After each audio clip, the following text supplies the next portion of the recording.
Virginia Attorney General J.C. Miyares, thanks for sitting down with us in Fairfax I County know. and glory days. One of the best sports bars in the Commonwealth. It's great to be able to be in a relaxed setting with you. All right, so let's talk about what you'll do if you're elected to serve another term as Virginia Attorney General. But first, what do you see as your achievements, your accomplishments over the last 3.5 so years? Yeah. Well, when I took office, Virginia was struggling and dying from a public safety standpoint. We had a police departments and sheriffs that were demoralized. We had a murder rate that was at a 20-year high. We had a violent crime rate that was at a 30-year high, and we had an addiction death rate that was at a 40-year high. Virginia was really struggling, and I said when I ran for this office, my promise is I was going to take this office and focus specifically on protecting victims and being what I've called the people's protector. And I think we have done that. We launched Operation Ceasefire in our 13 most violent cities. We went after repeat violent offenders. We investigated them. We indicted them. We prosecuted them. Many of these cases in federal court. And in our 13 ceasefire cities, our murder rate has dropped 66% on average. Our murder rate in Virginia dropped 30% as Attorney General. Our violent crime rate is down by double digits as well. And on the addiction death, we had too many Virginians dying both from fentanyl poison and opioids and addiction. And we really wanted to reverse that trend.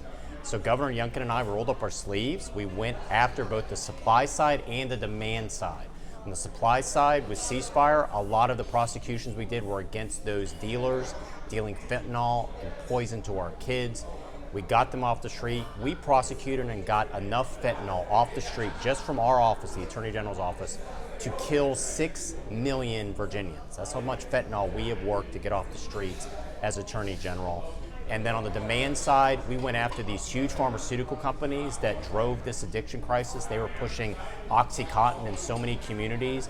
And we brought lawsuits, and we were gonna hold these bad corporate actors accountable. Some of the largest financial settlements in Virginia history has happened as a result. Over 1.4, now close to $1.5 billion in settlement money. That's not money that comes to me.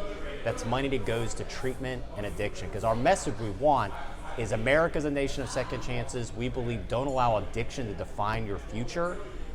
Make sure that you turn the page. And so it's the largest influx of money for local government in addiction treatment Virginia's ever seen. And so just several months ago, earlier this year, I was able to stand with Governor Youngkin at DEA National Headquarters. And we were able to say that Virginia was not top 10, not top 5. Virginia led the way. We were the #1 state in the country in the drop of addiction deaths, more than double the national average. And that did not happen by accident. I think there's a lot of leadership, working with our law enforcement partners, prosecuting the dealers, and getting those on the demand side that feed this addiction, get them to get back on their feet so they can go chase their dreams. So we're incredibly proud, as we like to say in the Attorney General's office, we're the people's protector. That means protecting Virginians from violent crime and also protecting them from corporate misconduct. We're incredibly proud of those accomplishments. And now I get the great joy of asking Virginians to rehire me to continue to protect them. And we look forward to a spirited debate this fall on who's the best candidate to continue to protect Virginians. And you're running for a second term. Jay Jones is the Democratic candidate in this race. You're facing him this November. What do you want voters to know about your goals if they choose you to serve them for a second term? I want to expand Ceasefire. It has been one of the most remarkable turnarounds in our most violent cities, a 66% drop in the murder rate. We want to expand that to more localities. We want to continue not only to work in those localities, but expand it to new localities. Because unfortunately, you have some areas where you have local Commonwealth attorneys that don't do their job. And so one thing we've done with Ceasefire is, say in Norfolk and in Portsmouth, we bring these cases in federal court because the local CAs aren't doing their job there. We want to expand that as well. We want to continue to do, we've launched some innovative cases on big tech. I think that's one of the defining moments of our times, how big social media has targeted our children, whether it has been TikTok or Instagram. We filed suits. We actually filed suit already on TikTok. There's a limit to what I can say. That's ongoing litigation and ongoing litigation as well against Instagram. And so we're going to continue now protecting you from those bad corporate actors that are targeting your kids with big tech. We're going to continue to hold those pharmaceutical companies that have been accountable. And then also we're going to expand Ceasefire to make sure we bring it to more localities and make sure these violent criminals are kept off our streets. Now, we've covered at 7 News how the fentanyl crisis has impacted children, young people. and how it's in our schools. We've reported extensively on that and how it's led to death of some children, near-death situations for kids at school and out of school. So, question for you is, do you support tougher penalties on drug traffickers, drug dealers, whose actions lead to the deaths of Virginians, whether it's from fentanyl or other illicit drugs? Well, if you give a child a counterfeit pill laced with fentanyl, that's like giving them rat poison, in our opinion. And this is a great differentiation between me and my opponent. When my opponent was in the legislature, there was legislation that came up almost every year that said that prosecutors asked for, law enforcement asked for, that says if you're dealing these counterfeit pills and it leads to someone's death, we want to be able to charge these dealers with felony homicide, as they should.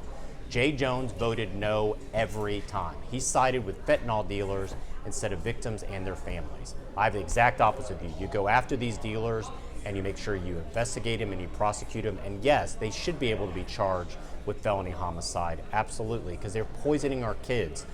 108,000 Americans died in 2024 from addiction deaths. That is the equivalent in just 1 year. We lost 50,000 plus Americans in the Vietnam War over the course of 15 plus years. So it's the equivalent of 2 Vietnam Wars every 12 months.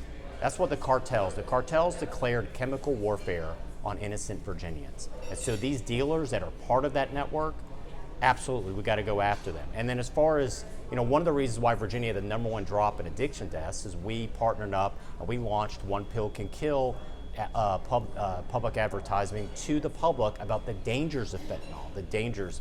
And that'd be my message to every parent that's listening right now.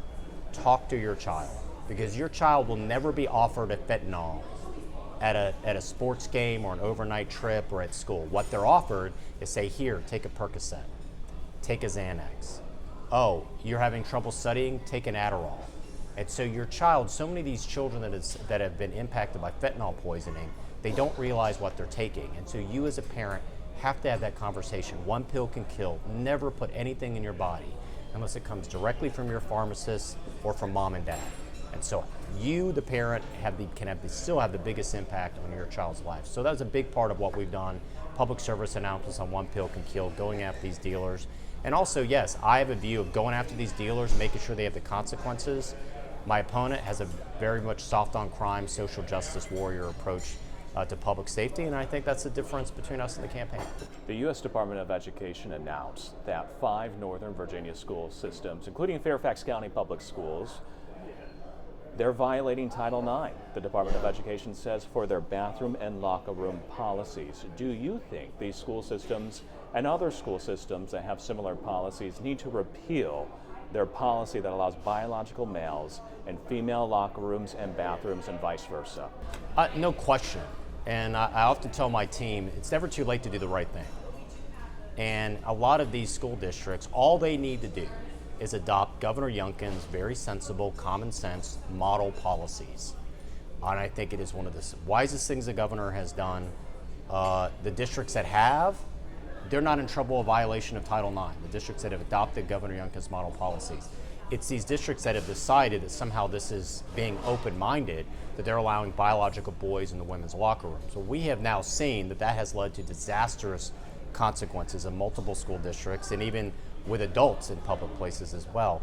And so they just need to simply adopt that and recognize. But as I kind of often say, sometimes people can be so open-minded, the brain falls out. And this would not have been debatable 20 years ago. If I was to take you back in time to 2005 and say we actually are going to have political leaders and school boards who think it's okay for biological boys to be in women's sports teams and in women's locker rooms and on overnight trips, you wouldn't have believed me. But it just goes to show this kind of groupthink that got a hold, this far left social agenda that got rammed down the voters in Loudoun and Fairfax and these other school districts' throat. Most Virginians, I like to say Virginia is not a red state or a blue state, we're just a common sense state. That is just common sense. Governor Youngkin's model policies is common sense. Follow that and make sure you're in compliance with Title IX. And I'm sure you've heard the news this week.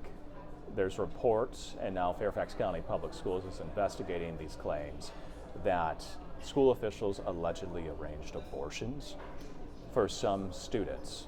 What do you think about that? Is that something you think the state or local, maybe Commonwealth's attorney needs to look into? Well, I know that they are, quote unquote, investigating. We'll see what comes out of that. I find that outrageous to violate. That is a parental rights issue, and that's something that the governor obviously has talked about. In fact, we put on our campaign signs, parents matter. The idea that, I know as a parent of school-aged kids, when you drop your child off at school, even before you get a great education, you just want them to be safe. And the idea that this would go behind their backs and violate state law would be absolutely outrageous. Now, the authority I have in this office is completely determined by the Code of Virginia and the Constitution of Virginia. So that is not a matter that I have the authority to prosecute. But local authorities should absolutely be looking at this. It is absolutely outrageous. Obviously, more is coming out. We're closely monitoring the situation. But this is, I think, every parent's nightmare, is you drop your child off to school, and then you find out after the fact that they never even got a call. And to put things in perspective, technically, a school can't even give your child an aspirin without parental permission. But you have some of these school districts, obviously Fairfax, by the public reports, have taken children without their parents' knowledge to have an abortion, but you've also had local school districts that have also changed your child's gender pronouns without even notifying the parent.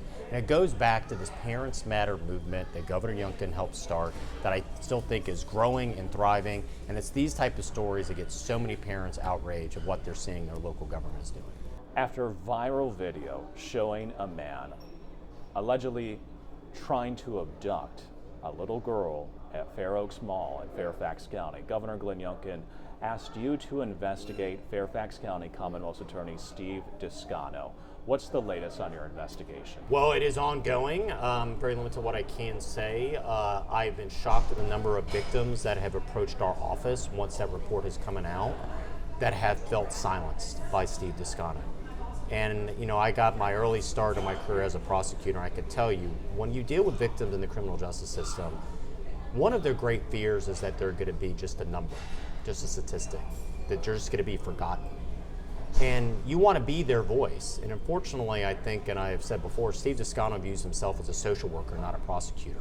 Well, our entire criminal justice system breaks down on that realms, because it only works when a defendant who's accused has a defense lawyer. That's their job, to zealously represent their client. That's our constitutional system. But a prosecutor's job is to zealously prosecute the case, uphold the law, and it breaks down when the prosecutor views themselves as essentially a quasi-defense attorney.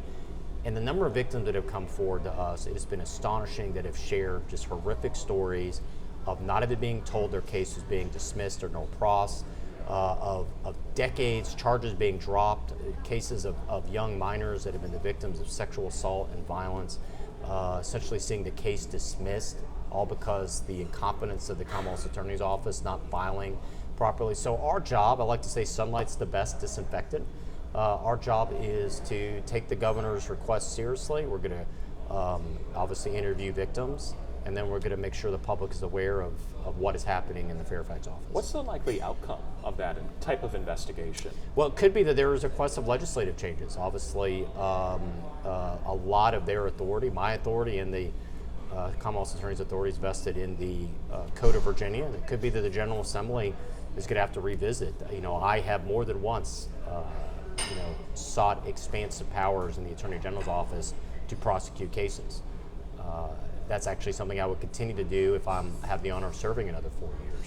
Because I think victims deserve a second chance. When you have a local Commonwealth's attorney, particularly those that are the children, that are the minors, that are the victims of sex crime, they deserve that second chance when a local prosecutor is refusing to do their job. So there's this debate, soft on crime, tough on crime. How would you describe your approach? And the second part to that question is, what's the best way to reduce violent crime in Virginia? The best way to reduce violent crime is to go after repeat violent offenders, you prosecute them, and then you get them off the streets. That's what we did with Operation Ceasefire that led to this drop. And so where we are in many ways are bad policies supported by Jay Jones. And I'll get to where we got, because he championed these when he was in the Attorney General's office. But roughly speaking, roughly 5% of felons commit over 50% of the violent felonies. If you want to lower violent crime, you have to go after the small subset of repeat violent offenders, and you have to prosecute them and get them off our streets. That seems like common sense. You have a small subset of criminals committing so many of the violent acts, go after them. And a lot of it is tied to the drug trade as well. But that's not the view that my opponent has. The opponent views himself as somebody who wants to turn the Attorney General's office into a progressive powerhouse and be a social justice warrior. And I like to say the best predictor of future performance is past performance. Well, what's his record? Number one, he's never prosecuted a case a day in his life, but he's asking Virginians to hire him to be the top prosecutor. Then what's his legislative record? Every time he's had a chance to stand with victims, and instead of felons, he has stood with felons. He voted against the mandatory reporting requirement. He voted to end the mandatory reporting requirement of sexual assault in schools. We obviously know what happened in Loudoun County. He thought 60 days mandatory minimums for somebody who is a repeat domestic abuser, a repeat wife beater. He thought 60 days in jail was too harsh of a sentence. He thought 12 months in jail for somebody that goes on the school property and deals drugs to a child. He thought 12 months was too harsh of a sentence. And then he supports no cash bail, which, if you look at what happened in Fairfax, the perpetrator had 43 prior charges, gets picked up, gets a no cash bail on July 15th, July 18th. He's trying to abduct a 3-year-old child at the Fairfax Mall. Well, who supports no cash bail? Jay Jones supports no cash bail. And then finally, he has been the champion of, I think, one of the single worst public policy decisions that we have seen in Virginia government over the last decade, and that was ending truth in sentencing. When George Allen was governor in the 1990s, he implemented truth in sentencing, because prior to truth in sentencing, somebody was convicted of a felony in Virginia, they served on average about 1/4 of their sentence. So you get convicted of rape, you get sentenced to 20 years, you're out in 5. Well, that worked. Between 1992 and up to 2020, Virginia's crime rate plummeted. And then Jay Jones and his social warrior friends decided, we want to abolish truth in sentencing. And Ralph Northam, as part of his social justice apologies tour, voted in the law the abolition of truth in sentencing and something called enhanced credits. Really, it's just the early release program. Jay Jones was the champion of the felon early release program. I voted against it and spoke out against it. Glenn Youngkin, Governor Youngkin, every year as his governor, said, if this goes to my desk, I will bring back truth in sentencing. On a partisan basis, it dies. Well, and I'm a big believer. I'm a numbers guy. And I think one of the key points for a leader is, if you're getting it wrong, admit you are wrong. And now we have the numbers. What is the early felon release program wrought here in Virginia? And despite all of our work lowering the crime rate, the reality is people got back on the street and hurt more Virginians. Just in fiscal year 2023, 9,638 felons got released early. 49.8% of them have already been rearrested in less than 2 years. There are 53 Virginians dead, murdered by a felon that was supposed to be behind bars, that got out early and took their life. There are over 100 Virginians that either been raped or sexually assaulted by a felon that was supposed to be behind bars, that got out early because of Jay Jones's vote and his support champion for this legislation. So time and time again, when he's had a chance to be a voice for victims, he has actually been a voice for felons. He has been their greatest champion. I'm going to be the greatest champion for victims. I want to bring back truth in sentencing. Jay Jones is the champion and the person who helped create this early felon release program that every year is going to lead to more victims that are astonished to find that they were victimized with somebody who should have never been in a position to victimize them again. I want to end that. All right. We've been talking for a few minutes, and I got a Passionate few about more the subject. questions Sorry. for you. Yeah, so go ahead. you got to take a sip of water. Feel free. My next question for you is on Jay Jones's new campaign ad. He released a new campaign ad. One Commonwealth's attorney in the ad said Jones will increase police funding and crack down on sex offenders. And one sheriff said Jones will put violent criminals and drug traffickers behind bars.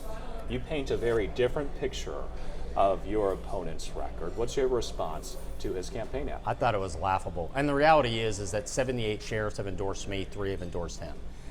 He was the co-patron of the bill to end qualified immunity that would allow sheriffs and law enforcement to be sued in oblivion by trial lawyers just for doing their job.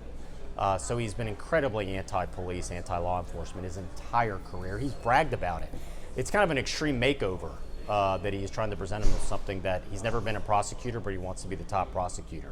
He's voted consistently against law enforcement, but he claims he's with law enforcement. He wants to enhance penalty. Well, he helped author and champion the single anti-victim, anti-law enforcement, anti-public safety piece of legislation we've ever seen. As I've said, it was his vote that created this program, 9,638 felons just in 23 alone that got out early 49.8% already rearrested. So his record cannot match his rhetoric. And so he's trying to do this makeover, but the reality is, folks, when they see the end of his record, what he's actually done, they recognize this man is the single most, not only is the most left-wing candidate to ever run for Attorney General, he should be running for Attorney General in California, not Virginia. He's the most unqualified. He has never once stood in front of a jury, a judge, and asked for a conviction of a felon. Not once in his entire career. He's solely unqualified to be the Virginia's top prosecutor. So you clearly have some criticism for Jay Jones, your opponent. He has some criticism for you too. He has said, instead of protecting Virginians' reproductive freedoms, you fought for the repeal of Roe v. Wade. What's your response to his criticism on that? I think he wants to turn this office into a political office, and I want to turn this office, as I've always have, on public safety. That's always been my number one mission. And that's what I said when I ran for this office. I'm not looking to pick fights with politicians in Washington, D.C. I said the Attorney General's office is the state's top prosecutor. My job is to be the people's protector and focus on Virginians and their safety, and also focus on corporate misconduct. Those are the hats that I wear. Jay Jones, really, as much as he talks about the president, I feel like he should be running for U.S. Senate or running for Congress, not Attorney General. He says Virginia needs an Attorney General who will challenge the Trump administration. He's said that a few times, especially of federal workers. Is that something you agree with? Well, I think what he wants to do, he wants to pick fight in Washington, because he doesn't want to turn this office. He wants to turn this office into a, quote, progressive powerhouse. He does not want to turn this office, which is what I did, is that zero focus on your family's safety and how we're going to protect you. That's what gets me up in the morning every day. And I've often said, what separates me and my opponent is, who do you trust with that badge? Do you trust somebody who's never been a prosecutor with that badge? Do you trust somebody who wants to just push a far left-wing agenda with that badge? Or do you want somebody who actually has a record of being a prosecutor, working with law enforcement, lowering crime, and getting drug dealers off the street, getting over 6 million deaths, the equivalent of deaths of fentanyl, off our street? That's the record I think that we're going to go into this fall talking about. Jay Jones also says the moment you became Attorney General, you gutted the Civil Rights Division, ending investigations into landlords hurting Virginia renters. Is that true? I find that laughable that allegation, which our Civil Rights Division still has the same number of attorneys that when I came in. We have a fantastic Civil Rights Division. Not only that, it was my office that got the single largest housing discrimination settlement in the history of the Attorney General's office. Was our Civil Rights Division under my leadership. And so, he's really good at rhetoric. He's really bad on results. I think this is a great example of rhetoric's not meeting reality. Do you think we'll see a debate between you two? I think he's too scared to debate me. He can't defend his record, and he knows it. In fact, I have mutual friends that have told me he's terrified of ever being on stage with me. So I pray that happens. I hope it does. I hope we continue to ask him. But I don't think he has I think he is too soft to ever. He's too soft for the office, but he's definitely too soft to ever be man enough to debate me. All right, we've covered a range of topics. Yeah. Anything else you'd like to add? No, it's been the honor of my life to be Attorney General. It's not lost to me that I'm the first child of an immigrant to ever hold this office. My mother fled Cuba with nothing, and I know in Northern Virginia, part of what makes Northern Virginia so vibrant is we have so many that came to Northern Virginia seeking dreams and aspirations, seeking the American dream. And so I love to tell folks that if your family came to this country seeking hope and aspiration and opportunity, then your family's a lot like my family. And it's been the honor of my life to be their Attorney General. And I said in my pledge when I ran was that I was going to refocus this office, not on politics, but on public safety. That's my pledge now, asking Virginians to rehire me. And that's where we are right now. We're asking Virginians to hire us for the top prosecutor job in the Commonwealth. Do you want somebody who's been a prosecutor versus somebody who has no experience in the courtroom as a prosecutor?